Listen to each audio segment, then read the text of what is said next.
Aikui, Neknamalita, and this is my channel, The Midnight Librarian, and today I will be talking about my December wrap-up.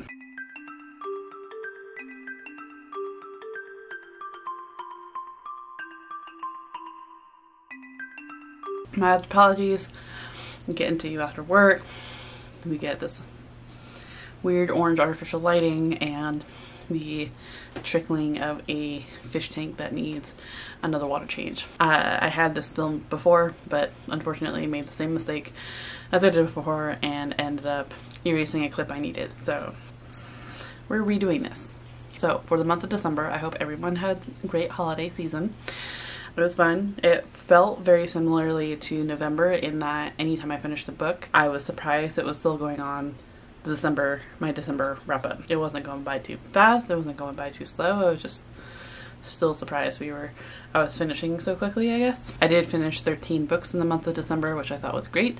And in terms of quantity, quality, we're still up for debate. So that equates to 3,237 pages, 87.83 hours listened to, 10 audiobooks and 3 physical, 10 novels, 3 novellas, 12 adult and 1 new adult. And then genres, we have 1 fantasy, 4 mystery, 4 nonfiction, 2 sci-fi, 1 thriller, and 1 other. And then for ratings, we have 0 1 star, 1 1.5 stars, 0 2 stars, 1 2.5 star, 2 3 stars, 2 3.5 stars, 5 4 stars, 1 4.5 star, 0 5 stars, and 1 that's not rated. I also have 1 DNF that does not go into my stats, but that gives my average rating for the month of December 3.46. For my Pokemon cards, choose my TBR, I finished 5 of the cards and DNF'd the 6th, and we'll go ahead and talk about the DNF here. And that was for Ursaring, which is a colorless or normal type Pokemon, and that is to read a contemporary, and for that I chose Monkey Beach by Eden Robinson. This was one of my 23 of 2023 that I tried to get done. We were following a young woman who lives in Canada. She's Indigenous. Her brother is on a fishing expedition and the boat goes missing, and everyone seems to think the worst, and she's just kind of being reflective of their childhood and how they grew up. It wasn't not great, but it wasn't great. I just couldn't get into it. I got 70 pages into it, which I thought was a decent try, but we kept flashing back in flashback multiple times, and sometimes deeper than 2 or 3 flashbacks. So I had a hard time navigating it, and just couldn't get into it, and I got to the point where I'm like, I don't want this to be a chore, and so I DNF'd, unfortunately. I do have a couple more Eden Robinsons on my 24 of 2024, so hopefully we'll find something that I like from her. We'll see. And then we'll go ahead and get into my first read of the month, which was Harvest Moon by Annabelle Chase and Tana Gray. This worked for, which one did it work for? The Dartrix prompt to read a book with Flora on the cover. It's also worked for the Adventure Magical Readathon Challenge to read a book with an owl on the cover. So Harvest Moon is the 2nd book in the Hex Support Mystery series, which I do have a full review up for the whole series because I did finish them all. Each of the books were following a sister from the Fairfield Witches. The first one we followed Kit, which I read in November. You can check out my November wrap-up or my Hex Support Mystery series review if you want to learn more about my thoughts on that one. Harvest Moon, we are following the 2nd child or middle sister, Elizabeth, who's a bit of a bookworm.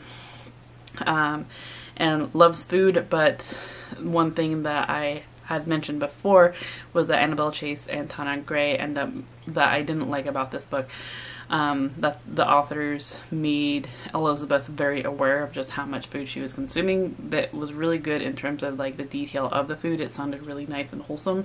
However, she the narration of Elizabeth was constantly saying how much weight she was gaining, how much food she was eating, how many calories she was consuming, and how it was going to be a problem later. And it took me out, and I didn't enjoy it because of that. Other than that, I thought it was really fun.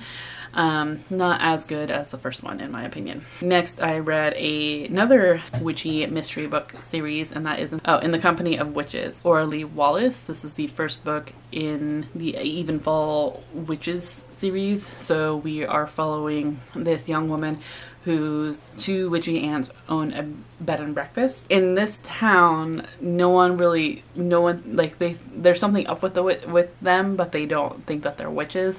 But something has happened with our main character. She's grieving, she's not herself, and her aunts notice it, and so it goes into grief and loss. But when they're taking care of the current guest at the bed and breakfast, the guest unfortunately ends up being killed, which at first is considered an accident, but then local police start looking at our main character's aunt. It was very cute. I thought it had very good topics of conversation in terms of grief and loss. It had me tear up a couple times. People are comparing this to Practical Magic and the Gilmore Girls. I have only seen a couple episodes of the Gilmore Girls and found it boring as all hell, so I'm not the best one for that, but I will say it is very reminiscent of Practical Magic the movie, not so much the book, but that's because the movie had more magical elements to it. Very much the aunts in A Company of Witches remind me of Jet and the other sister aunts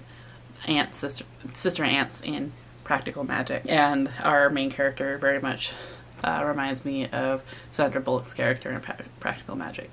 So I thought it was very cute. I'm very curious about the next book, so hopefully I will be continuing on with them. In the Company of Witches fulfilled the Hiswain Voltorb card, which was also to read a book with Flora on the cover. This also would work for the adventure magical challenge of reading a book with a cat on the cover. Basically now I have an owl cub, whatever that means. I ended up reading The Hunter's Moon, which is the third and final book in the Hexaport mystery series, in which we are following the last and youngest sister. I already forgot her name. I didn't enjoy this one as much. We are following the youngest sister, as I said, as well as her familiar, who I wasn't as fond of. And basically they also have to solve a murder at this carnival that the youngest sister used to work at. All the while she's also figuring out another subplot that was happening throughout the whole book series. I like the subplot. That was the most interesting part of this book. Otherwise I found it a bit of a chore to read. I almost didn't finish it. Take that as you will. Next, I ended up finishing the duology of the Andy Mills series. I finished it with The Bell in the Fog, which is the final one in the duology, the first one being Lavender House. Basically we are following Evander Mills, aka Andy. And Lavender House, we know that he's been outed and he's been having this grim feeling about his life, but then he gets hired by this company, the soap company, to look into the death of their matriarch of sorts. It's a soap company slash family, this family that happens to make soap. And the matriarch and owner of the soap company ends up dying. And so Andy Mills, I'm sorry, I like Evander as a name.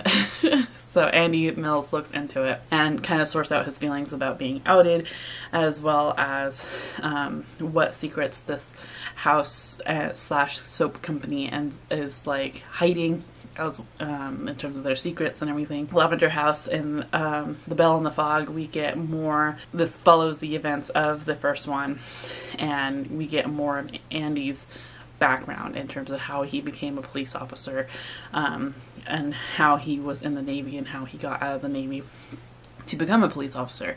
And it's more personable in terms of his line. I preferred Lavender House over The Bell in the Fog, but I still thought it was well done and had some good topics. And we do get Andy gets a reprieve in terms of finally allowing himself to fall back in love of sorts, as he's trying to figure out his feelings towards the love that he lost. Like I said, I like the first one a bit better, but this one was still really good. I really enjoyed this series. The next book was actually a rollover from November, and that is 8 Bears by Gloria Dickey. This is a nonfiction basically following the 8 types of bears that we have in the world.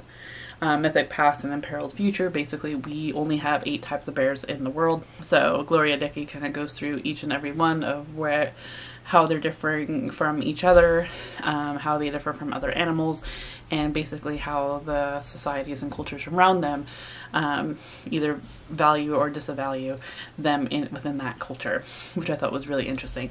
I really enjoyed this. I love learning about bears. That kind of just astounded me that bears, there were only 8 types, all things considering, just because that seems so few. And that's another thing that Gloria Dickey goes into, is their imperiled future in terms of how their populations and habitats are affected by climate change as well as human intervention.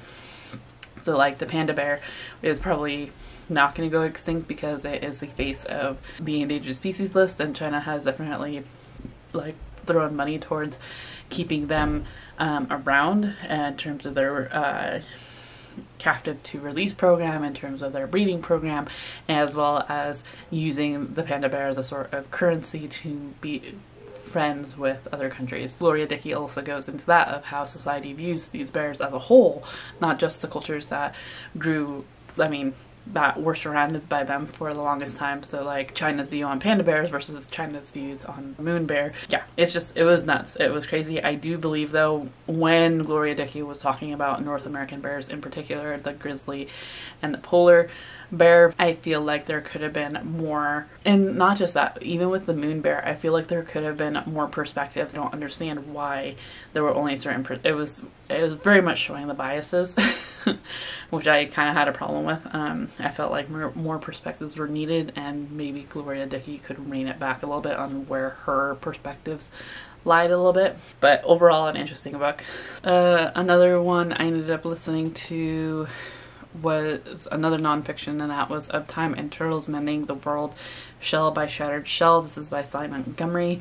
This is, I think, one of her newest. This was published in September of 2023, so I think it is her newest. I enjoy Sy Montgomery. In my mind, she's like the Robin Wall Kimmerer of... Robin Wall Kimmerer is to plants, Sy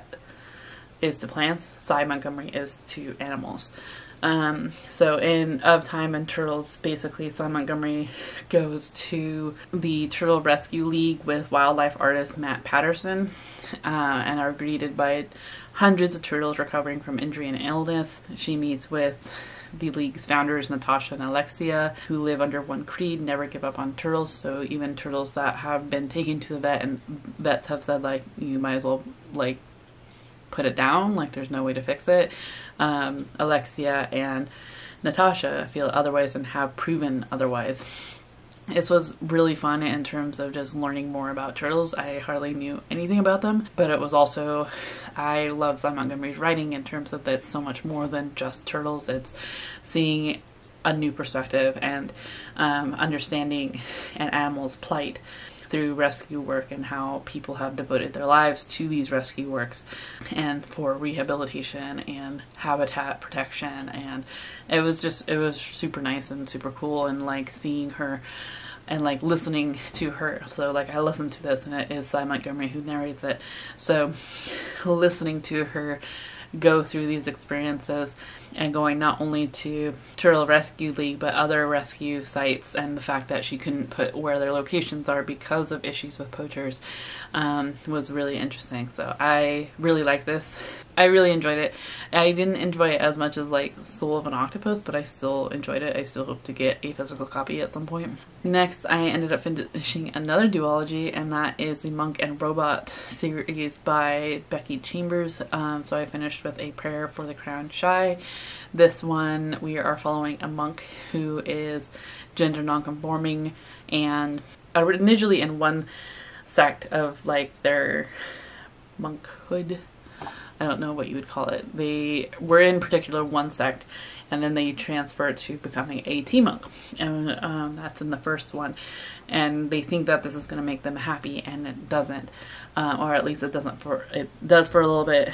But then they find themselves not happy again. So to kind of get away, they go into the wilderness, which It doesn't tend to happen with people anymore. This is like a dystopian-ish future for humans, very speculative. So they go into the wilderness, and they're into the wilderness, a robot stumbles upon them. Robots and humans have been separated for centuries, and the robot ends up asking the monk, what do people need? And the monk has a hard time trying to define this, because that's a large question for one person. And both these books kind of navigate how the monk goes about trying to help the robot figure out this question. And ultimately, I thought it was very wholesome. I love Becky Chambers' writing. I did not think this was as good as the Wayfarers series, but I thought it was cute in terms of looking at the little things, looking at the small pleasures of some of our day-to-day mundanities and the pleasures we get from that, if that makes sense. And just kind of exploring why and what makes us happy and fulfilled. Yeah, it was really nice. I really enjoyed it. I do hope to get a physical copy of this one as well. It was nice. I think one thing too is that it could have been a little longer in my opinion, mostly because when I started reading the first book in this series, I was immediately put off because they were describing the gods that they believed in this dystopian future of humanity, and I didn't understand it really. Like, it threw me off, and it made me put the book down and not really want to read it until I was able to get a audiobook copy from my library. So once I kind of passed by that, it was better. Next, I ended up listening to one that I wasn't expecting. I was kind of putting off, not for any particular reason. I was just like, I'll get to it, and just never really thought I would. But that is The Invisible Life of Addy Laro. This is the Owl Crate edition by V.E. Schwab, if you didn't know. This is a lot of hype. This has been making its rounds through BookTube. This is like, I feel like it's a BookTube darling, but I'm not entirely sure if it's just the booktubers that I happen to follow. But basically, we are following Addy Laro, who has been alive since 1714, France. It was where she was born, and she could kind of see where her life was heading, and she didn't want any part of it, but she was kind of just stuck. So she ends up praying to old gods and the new god in terms of trying to get herself out of it. But when the new gods don't answer, she starts praying to old gods. And then one day, when her life is definitely for sure going to be headed towards the way that she always thought it would and never wanted it to, she ends up praying to old gods past sunset, and something answers, but not what she had hoped. And basically offers her freedom, but that freedom comes at a cost in that she cannot leave a mark on anyone. Like, she's not remembered. Like, she leaves a room and no one remembers her. So centuries go by like this with no one remembering her, only for her to go into a bookshop one day and someone remembers her name. I thought this was very poetic. It was very whimsy. I enjoyed this. I think this is one of V.E. Schwab's best works, though I do think it was overhyped. The ending kind of fell flat for me. I don't know what else to say about this. I feel like I could have waited a little more to read it, and maybe it wouldn't have been caught in that overhyped trap. But I have a feeling, I say that, but I have the feeling it still would have ended up like that, and mostly because I feel like Victoria Schwab is very much overhyped at this point. That's just my opinion. I know it's not a popular opinion, or maybe it is. I don't know.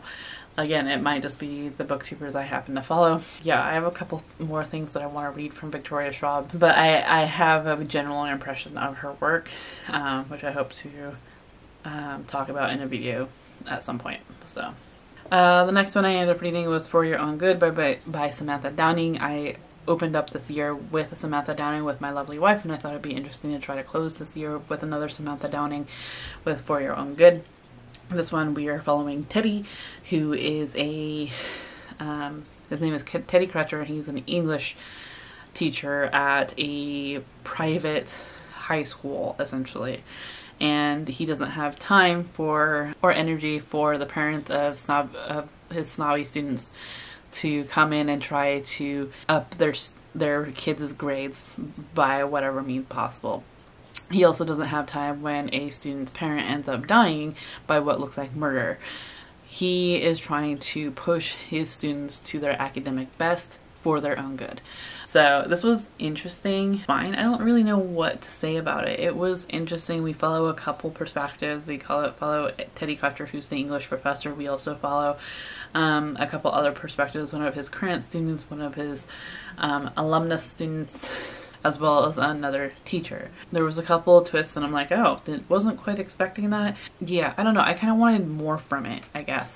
As it was fine. I just thought it could have been more, if that makes sense at all. Next, I read another Cy Montgomery, and that was the Hummingbirds Gift, Wonder, Beauty, and Renewal on Wings. Again, we are following Cy Montgomery as she goes to a rescue, basically helps with a rescue for hummingbirds, which are that only live in the Western Hemisphere. Didn't know that. But basically she comes to California because I think her main stay is like eastern United States, but she comes to California and helps Brenda Sherburne LaBelle rehabilitate hummingbirds. And she just kind of shows like how tender and small and vulnerable they are, not just for birds, which are a whole nother thing as opposed to animals, but hummingbirds themselves as being one of the smallest bird breeds types ever, and being so unique in being able to be one of the only birds that can hover as well as fly backwards. So I thought it was really fun. I thought, again, it could have been a little longer. This one, it was interesting because of time and turtles. Like, you can tell that like Cy Montgomery talks about the pandemic and how that affected her research. And then this one I think was cut short because of the pandemic, because she very briefly talked about it. So I'm curious to know like how many projects Cy Montgomery has going on at a time, which I mean it would make sense, but at the same time I feel like it kind of made this and Of Time and Turtles a bit lacking, comparatively to like A Soul of an Octopus. Not to say that I know for sure if she didn't work on anything else while writing that. I just felt like she had more heart in A Soul of an Octopus than I felt in The Hummingbirds Gift or Of Time and Turtles. Just my opinion.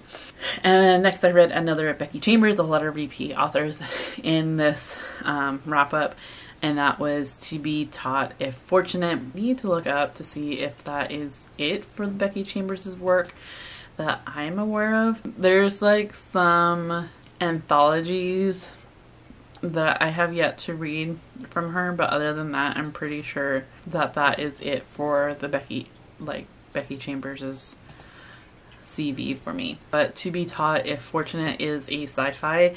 We are following Ariadne, who is an engineer and is basically writing us a letter.